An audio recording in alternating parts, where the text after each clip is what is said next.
And it is our pleasure now to receive insight into this week's Torah portion, insight into this moment in the life of our congregation from our new president, Phyllis Denaburg.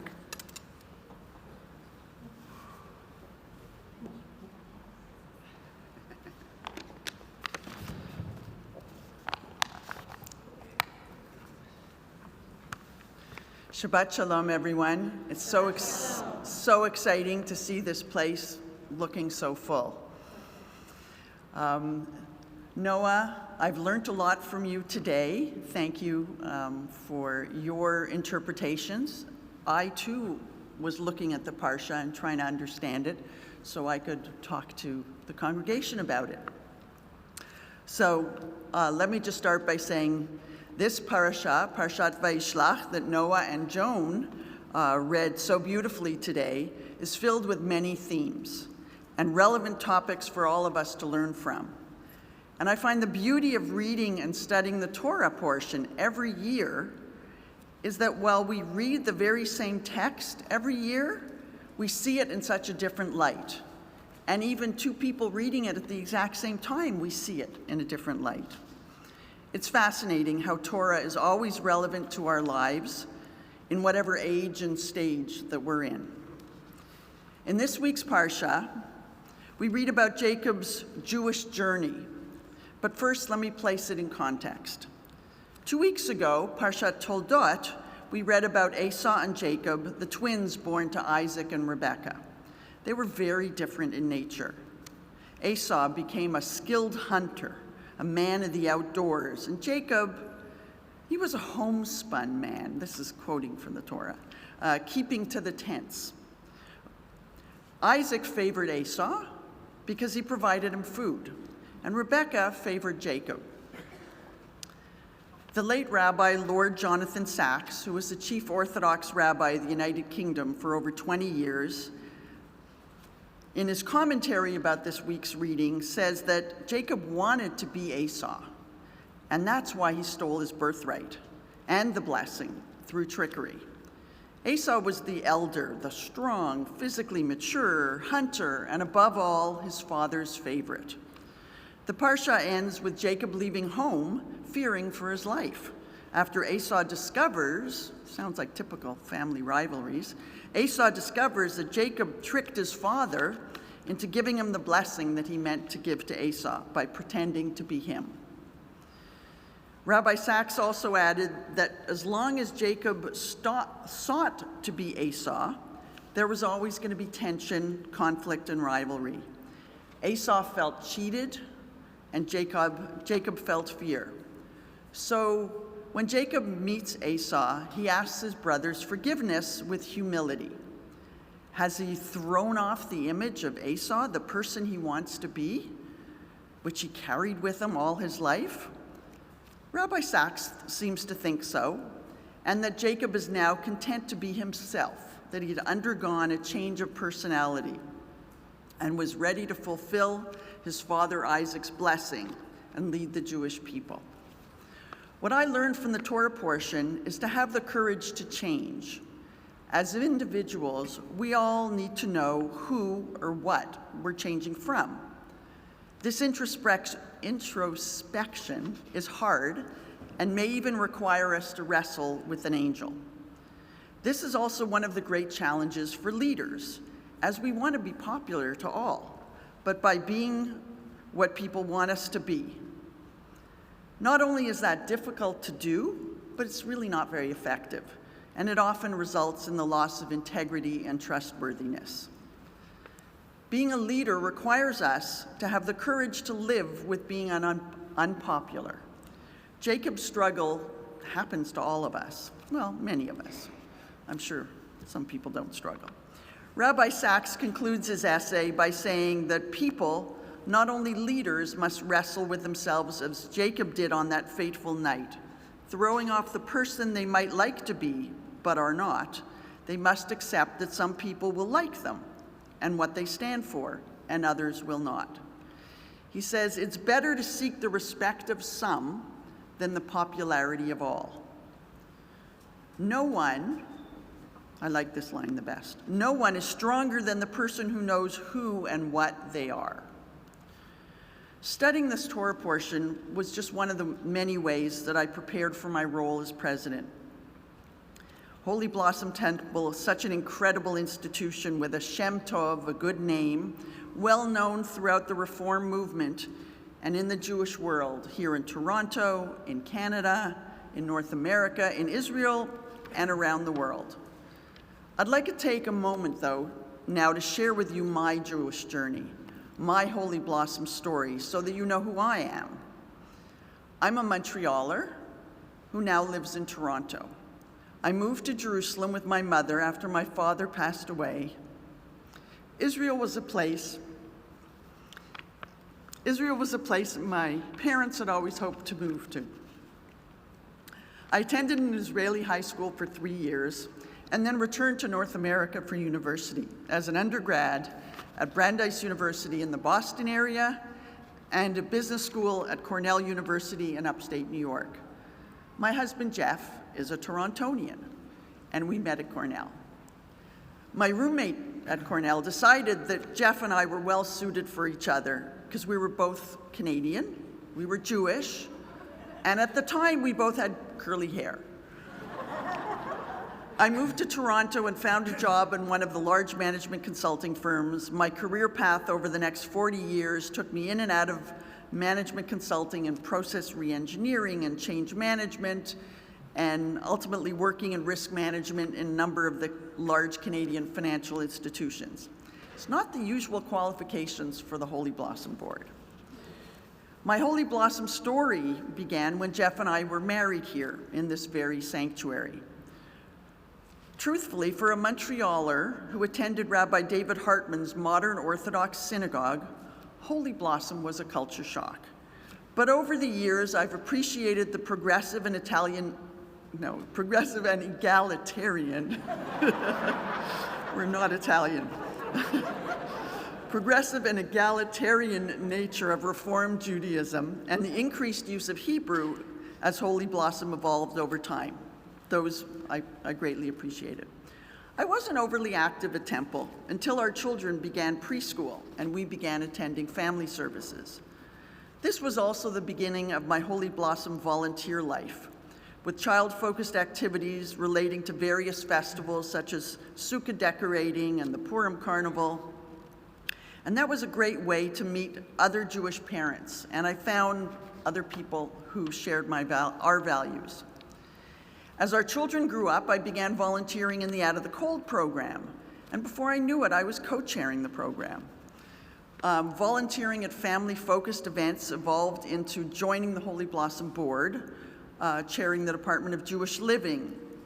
And then after that, after doing 2 terms on the Holy Blossom Board in various roles, I joined the Union for Reform Judaism.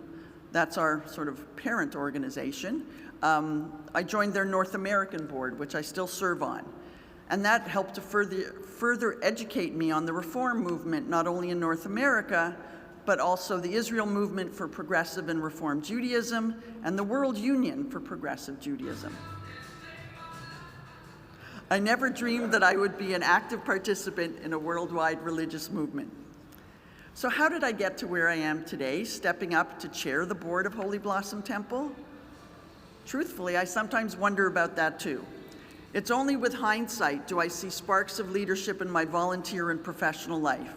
And I am very, very grateful to the clergy and the lay leaders who have encouraged and supported me on this journey. So while I didn't wrestle as Jacob did to change who I was or who I wanted to be, anyone who knows me well knows that I'm not looking to be popular or change myself to follow a trend. I know who and what I am and where I've come from. And I stand very tall and proud to be a Reformed Jewish leader from Toronto, from one of Canada's oldest and largest congregations. Over the past year as Senior Vice President of Holy Blossom, I've been fortunate to work with Avra Rosen, who precedes me as president, also a Montrealer, I might add, and hers are big shoes to fill. I'm honored to continue running with Avra's torch, beginning to implement the 3-year strategic plan that she started in 2019, her first year as president. As you might imagine, there were a few pressing issues that got in the way of her making that happen. Well, we recently revised and updated the strategic plan just this year in 2022 and presented it to the congregation at the annual general meeting last weekend. So now we're back on track, moving from hoping to dreaming and planning. Let me share with you some of the highlights, I promise it's only highlights, of our plan. There's 6 strategic directions: building a sacred community, developing our people, cultivating Jewish experiences, celebrating our stories, improving our home, and ensuring our financial health. Lay leaders and professional staff are already working to plan the 29 strategic initiatives that support these strategic directions. The plan is ambitious, and we will share our progress with the congregation as we move forward. And I can say with certainty, we can't do this alone.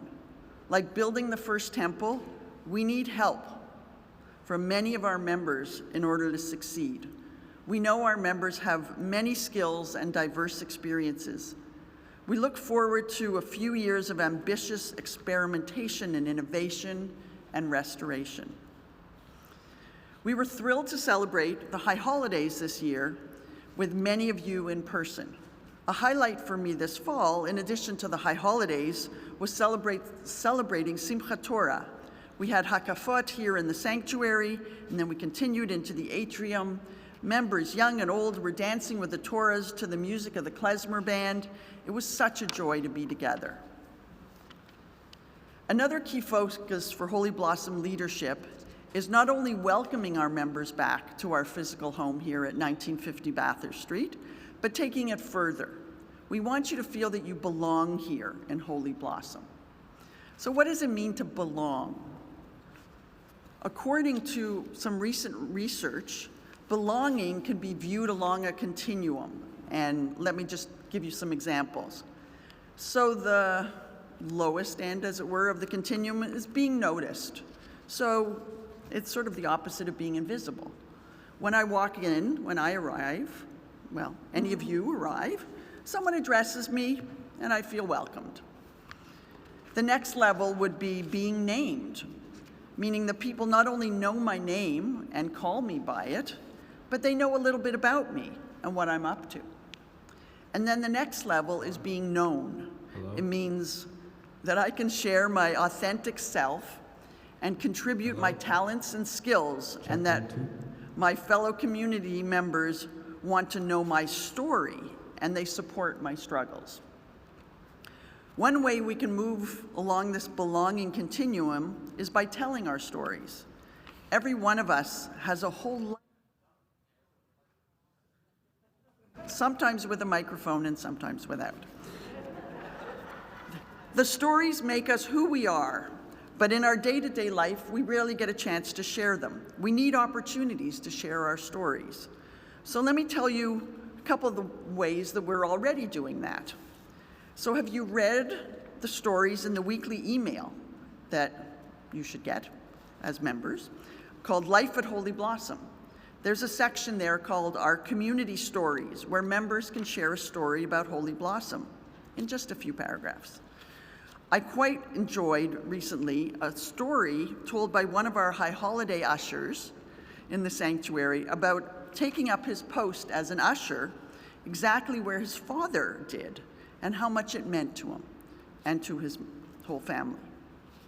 Consider this an open invitation for you to share your story with us.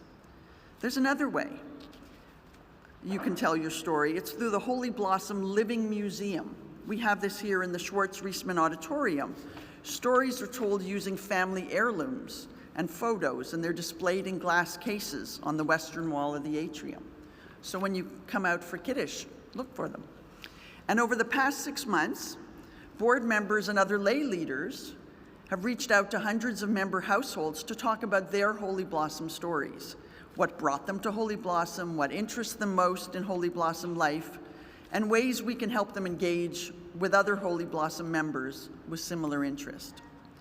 So I look forward to more conversations with our members, such as yourselves, and your Holy Blossom stories and interests, and would be happy to share some of the other initiatives that the Holy Blossom Board and professionals are working on. I'm an approachable person. I'm generally around the temple, at services, programs, and at our beloved Holy Grounds Cafe, open 6 days a week, not today. Our board members are often around as well. They can be ushers, greeters, gabayim, and there's one of us every week that comes to make an announcement at Shabbat services. We all wear name tags, well, when we remember to bring them. And we would love to chat with you as well. It's a great honor to represent Holy Blossom in the community and the Reform movement worldwide. Being president of Holy Blossom Temple can feel like a daunting responsibility. A leader must know when to lean on others for support and guidance, and fortunately, I'm not alone, and I'm not shy. In addition to helping Avra, now the immediate past president, shoulder the load over the past year and learning the ropes at the same time, I'm part of a terrific leadership team with Rabbi Splansky, our senior rabbi, and Rachel Malik, our executive director. And they represent our talented clergy and professional teams that support them. I'm blessed today to not only have a strong board who were installed with me today, but as well a team of incredible vice presidents who will be there with me every step of the way. Let me also call out my senior vice president, Eric Rohr, who will be helping me to lead, and I will help him learn the ropes, just as I did with Avra. I'm a strong believer in sharing the load and succession planning. Without the support of Avra Rosen, Rabbi Splansky, my close friends and family, as well as my power walking pals who are here, some of them, and of course my husband Jeff, my daughter Beth, my son Rob, who's hopefully on live stream somewhere watching us, I wouldn't be here in this honored position today. And following in the steps of our biblical leaders who answered the call to lead the Jewish people, as my predecessors have said before me, by saying Hineni, I am here. Hineni means I am here. I am committed and engaged to lead Holy Blossom Temple, continuing the legacy of the incredible men and women who have led this congregation before me. I look forward to working with you, all of you, in this sacred partnership. Shabbat Shalom.